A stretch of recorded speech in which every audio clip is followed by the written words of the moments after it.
ಮುಂಬರುವ ಸಂಸತ್ತಿನ ಮಳೆಗಾಲದ ಅಧಿವೇಶನದಲ್ಲಿ ಜಮ್ಮು ಮತ್ತು ಕಾಶ್ಮೀರಕ್ಕೆ ಪೂರ್ಣ ರಾಜ್ಯ ಸ್ಥಾನಮಾನವನ್ನು ನೀಡಬೇಕು ಎಂದು ಲೋಕಸಭಾ ವಿರೋಧ ಪಕ್ಷದ ನಾಯಕ ರಾಹುಲ್ ಗಾಂಧಿ ಮತ್ತು ರಾಜ್ಯಸಭೆಯಲ್ಲಿ ವಿರೋಧ ಪಕ್ಷದ ನಾಯಕರಾದ ಮಲ್ಲಿಕಾರ್ಜುನ್ ಖರ್ಗೆ ಪ್ರಧಾನಿ ನರೇಂದ್ರ ಮೋದಿಗೆ ಒತ್ತಾಯಿಸಿದ್ದಾರೆ.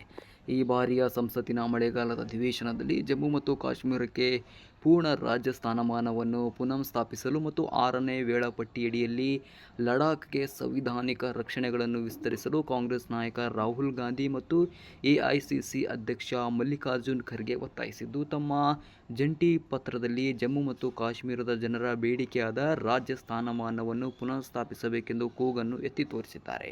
ಈ ಪತ್ರದಲ್ಲಿ ಕಳೆದ 5 ವರ್ಷಗಳಿಂದ ಜಮ್ಮು ಮತ್ತು ಕಾಶ್ಮೀರದ ಜನರು ಪೂರ್ಣ ರಾಜ್ಯ ಸ್ಥಾನಮಾನವನ್ನು ಪುನಃಸ್ಥಾಪಿಸಲು ನಿರಂತರವಾಗಿ ಕರೆ ನೀಡುತ್ತಿದ್ದಾರೆ. ಈ ಬೇಡಿಕೆಯ ನ್ಯಾಯಸಮ್ಮತವಾಗಿದೆ ಮತ್ತು ಅವರ ಸಂವಿಧಾನಿಕ ಮತ್ತು ಪ್ರಜಾಪ್ರಭುತ್ವ ಹಕ್ಕುಗಳಲ್ಲಿ ದೃಢವಾಗಿ ನೆಲೆಗೊಂಡಿದೆ. ಸ್ವತಂತ್ರ ಭಾರತದಲ್ಲಿ ಮೊದಲ ಬಾರಿಗೆ ಪೂರ್ಣ ಪ್ರಮಾಣದ ರಾಜ್ಯವನ್ನು ಅದರ ವಿಭಜನೆಯ ನಂತರ ಕೇಂದ್ರಾಡಳಿತ ಪ್ರದೇಶವಾಗಿ ಕೆಳಮಟ್ಟಕ್ಕಿಳಿಸಲಾಗಿದೆ ಎಂದು ಪತ್ರದಲ್ಲಿ ಹೇಳಲಾಗಿದೆ.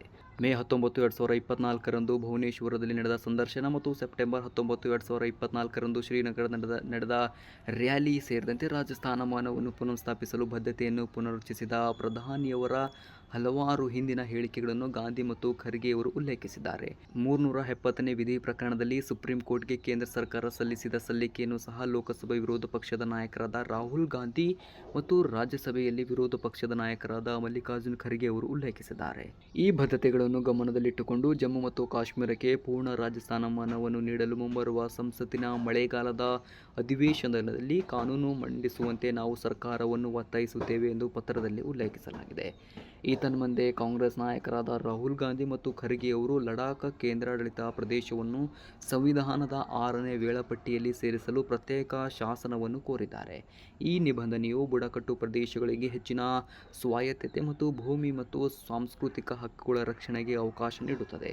ಲಡಾಖ್ ಜನರ ಹಕ್ಕುಗಳು ಮತ್ತು ಭೂಮಿ ಗುರುತನ್ನು ರಕ್ಷಿಸುವುದರ ಜೊತೆಗೆ ಅವರ ಸಾಂಸ್ಕೃತಿಕ ಅಭಿವೃದ್ಧಿ ಮತ್ತು ರಾಜಕೀಯ ಆಕಾಂಕ್ಷೆಗಳನ್ನು ಪರಿಹರಿಸುವ ನಿಟ್ಟಿನಲ್ಲಿ ಇದು ಮಹತ್ವದ ಹೆಜ್ಜೆಯಾಗಿದೆ ಎಂದು ಅವರು ತಮ್ಮ ಜಂಟಿ ಪತ್ರದಲ್ಲಿ ಬರೆದಿದ್ದಾರೆ.